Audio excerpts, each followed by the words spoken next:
And my first scan, let's go back to the first scan. My first scan revealed that I had all the reproductive organs, and my vaginal canal was closed from outside. So from the theater, I went for the second scan, and now the second scan, unfortunately or fortunately, say that my reproductive organs were not formed, whereby it affected my reproductive organs, which were completely not formed, and then also affected my kidneys because I have one kidney.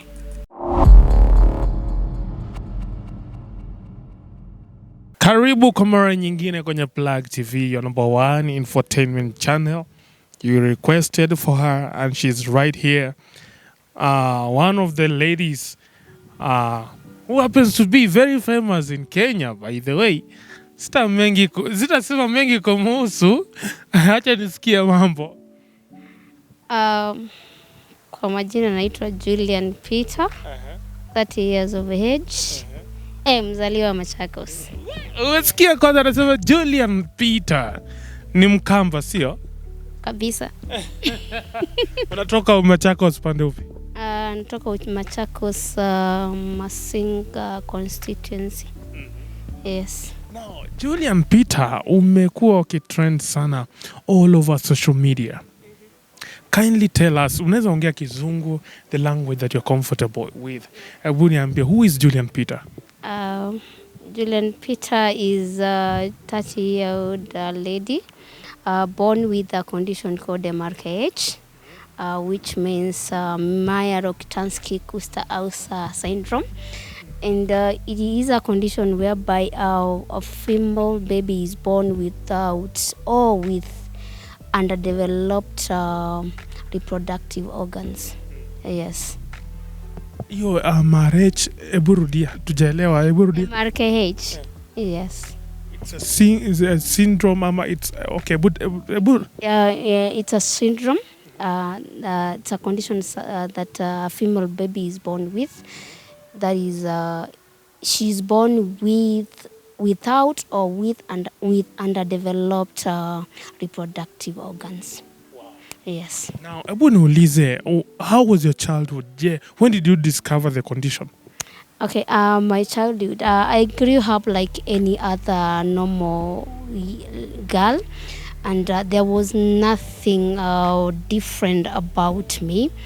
But at the age of 17, I got sick and I was taken to the hospital, and then at that point, remember, that is where now the doctor will be able to ask when was your last period, and my answer was I have not yet received my periods.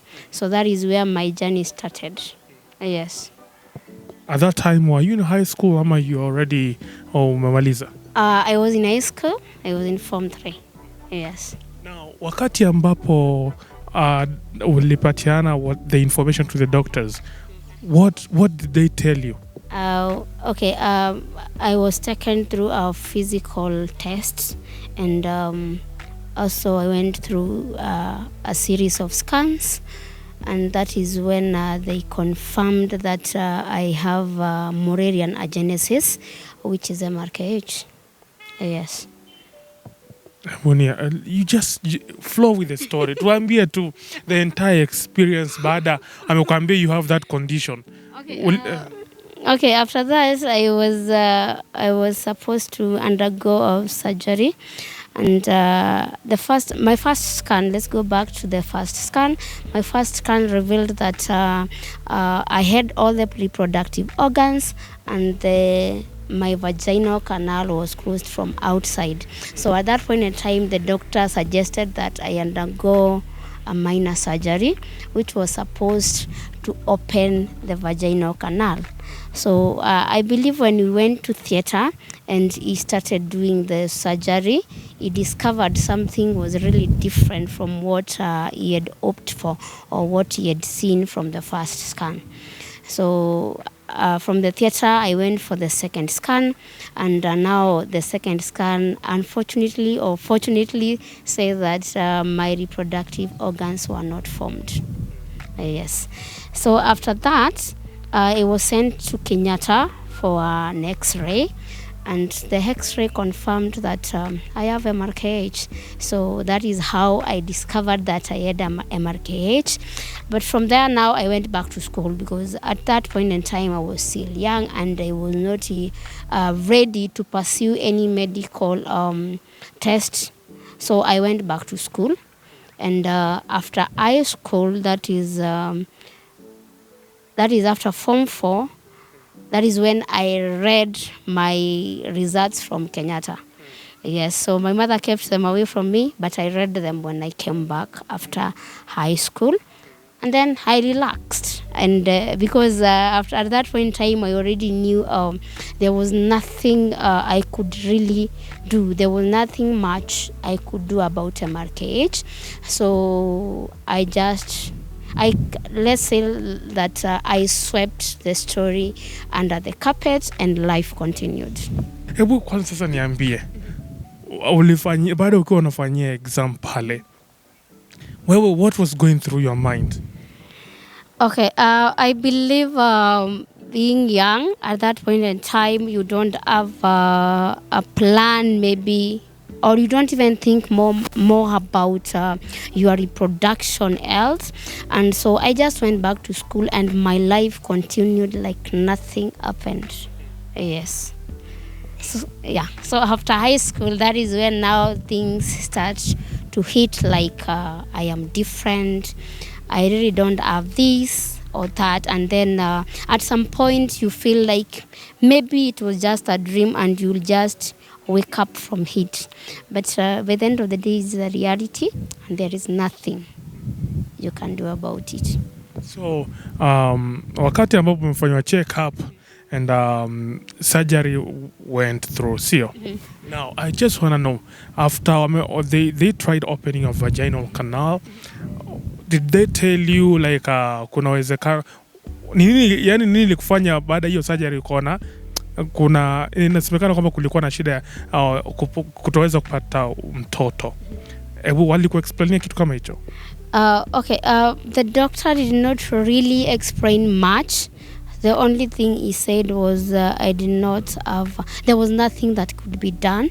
So personally, I read my results. So no doctor sat me down to explain to me what was really happening to my body. So I really had to find my way through MRKH so that I understand what was really happening. So the doctor didn't really explain. Yes. So able tuambie, like after finding out what was really happening, ni nini ambazo ulipata ikakufanya ikakushtua? Okay,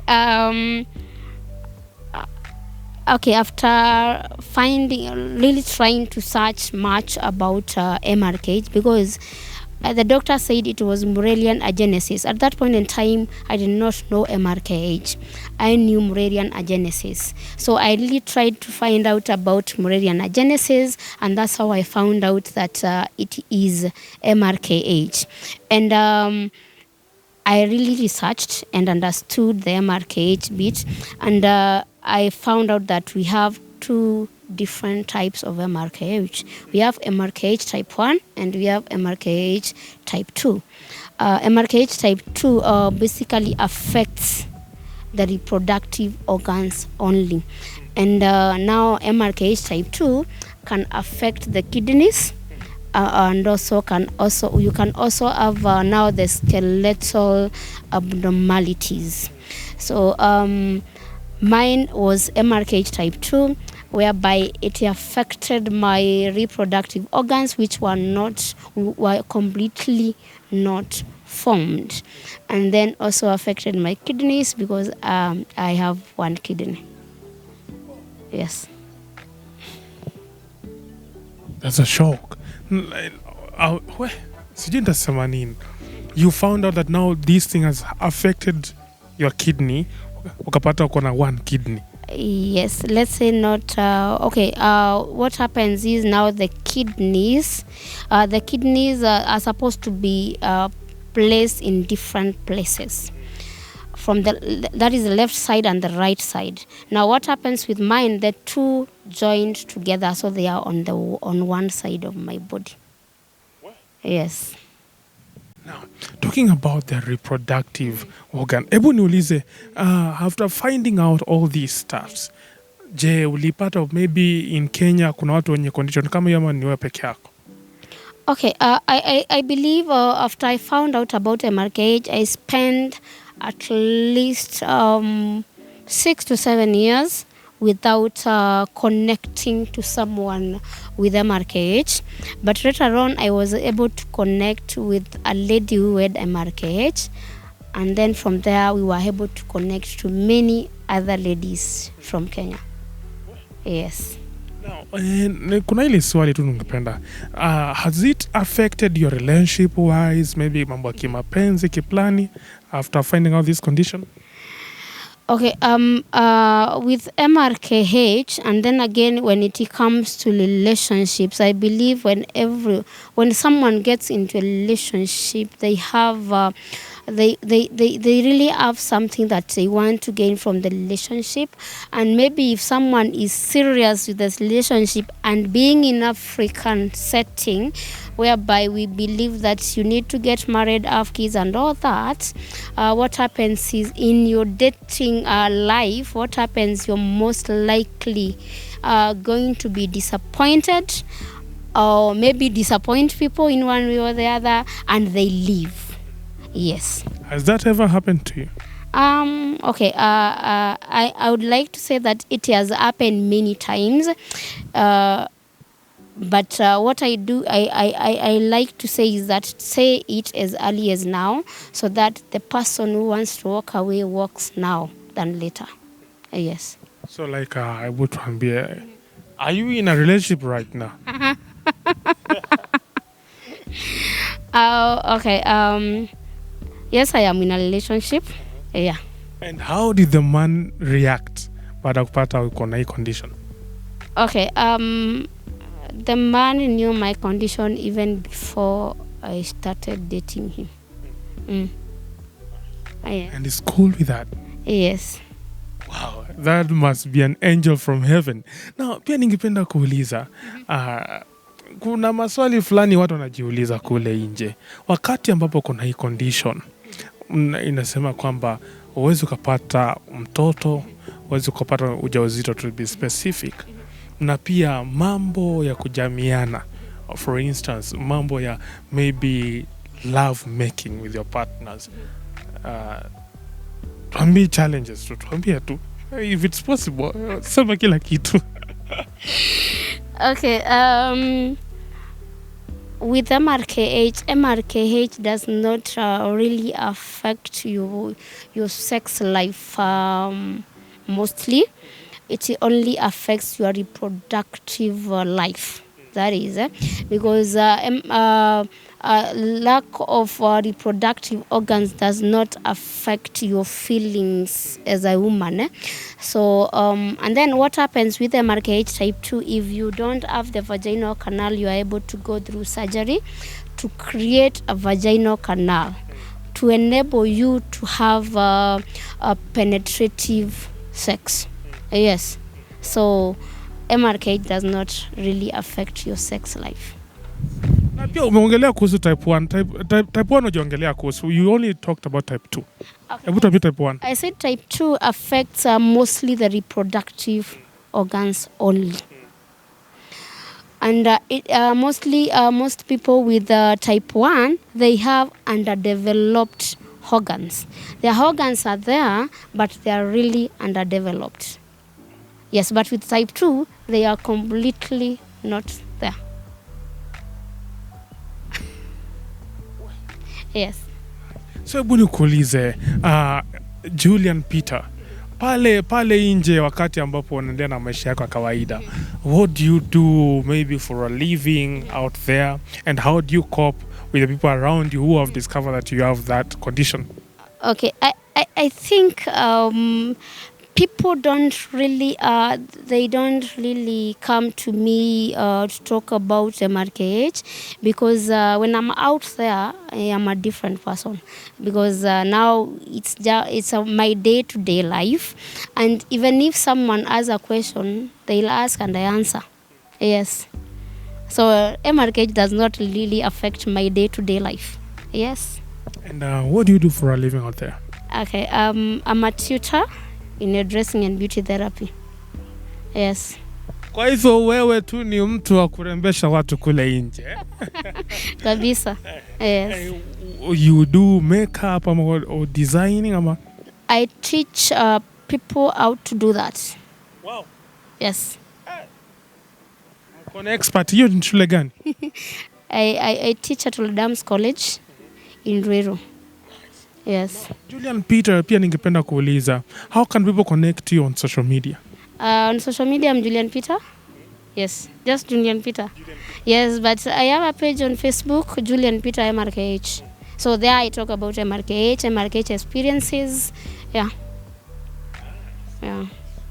That was from Julian Peter, an MRKH champion. And you're unashamed about that. See you. Thank you. Nice. That was Julian Peter, and we had a good opportunity to talk to her. And unavyomwona ni msichana mrembo, sio? Mkamba mrembo. Anyway, ukitaka unaweza mpata pale kwenye mitandao ya kijamii pale. Hebu rudia tena jina kwenye mitandao ya kijamii. Julian Peter. Yes, or Julian Peter MRKH at Facebook. Anyway, that is it for now. Thank you for watching. Let's meet next time. Bye-bye.